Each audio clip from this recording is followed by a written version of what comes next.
Welcome back to 67's Hockey on Rogers TV. We're in the first intermission, and I'm joined by Frankie Marrelli of the Ottawa 67's. Frankie, thanks so much for joining me. Yeah, of course. Thanks for having me.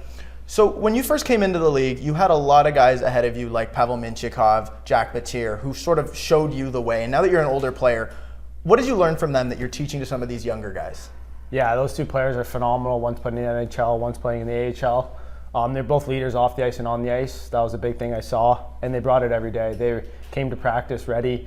They focused on little details, little battles in practice, little things like that, and then in the game they're just phenomenal, and it was just effortless for them. So I learned a lot, and I'm happy I learned then, so now I can teach some of the younger guys coming up. And, you know, when you first came in, you and Henry Muse really seemed tied together. There's a lot of talk about sort of Frank and Hank and the dynamic between you two. So since the deadline, how's it been now that he's not around? Yeah, I was honestly sad seeing him leave, seeing him play his last game. But no, I'm happy for him. He's in Sudbury, and I wish him all the best, and I talk to him a lot still. So definitely a close friendship off the ice as well, and playing with him was phenomenal. But that's hockey, I guess. It's a business. And since he's been gone, though, you've had a bit of a resurgence in the points department, getting a little bit into some of those scoring positions, had sort of 5-6 points in a couple games there. Is that just getting some opportunities that weren't coming before? Yeah, I think after Musey left, I kind of had a bigger role, bigger responsibility, and honestly, I think I played better with bigger responsibility, so I was happy to step into that role, and it's been paying off for me. Yeah, you went through the draft. Unfortunately, your name wasn't called, but you were out skating with Edmonton this summer, so what was it like?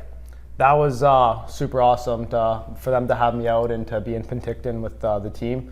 It was a real eye-opener to see all the players and how fast it is and how much less time you have with the puck and all that, and I know people say it, but it's true, and it kind of showed me where I have to improve, and my game has to elevate. Perfect. Now I want to turn for a minute to your family. You know, they raise Italian Mastiffs, I think you were telling me, right? Yeah, kind of Corsos. Yeah, my dad and my family started breeding them, and we've been doing it for a couple years now. And you were telling me you just moved, so you've got like a little farm in Uxbridge, you said? Yeah, in Uxbridge. Yeah, we just moved to Uxbridge, and we got a little farm with some horses, some cows, sheep, chickens, all of it. So it's been awesome, and it's been a bit of a change from the city, but we're loving it.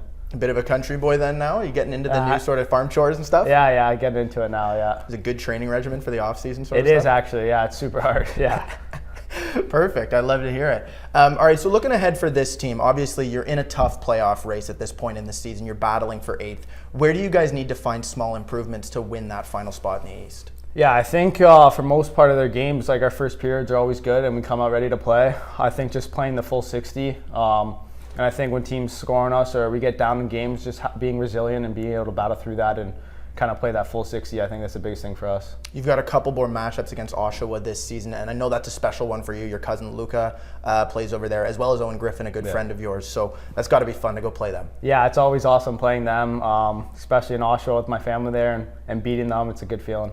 Awesome. All right, so we're going to do, in the last couple minutes here, we're going to do a rapid-fire set of questions I'm going to ask you quickly, just right off the top of your head, okay? All right, so favorite genre of music? Country. Do you have a favorite singer? Luke Combs. All right. Favorite movie? Grown Ups 2. All right, love it. Favorite fast food? Chipotle counts fast food? Yeah, I'll take that. Yeah, Chipotle. Do you have a go-to order? Oh, steak bowl, and then you got to get the vinaigrette on the side. Okay, I'm right there with you. I'm a steak bowl guy myself. Yeah. Perfect, good order. Yeah. All right, well, thank you so much for joining me. We're going to turn away now. You've been watching 67's Hockey on Rogers TV. When we come back, we'll have first intermission highlights. And once more, thank you so much for joining me, Frankie. Yeah, thank you. Sweet.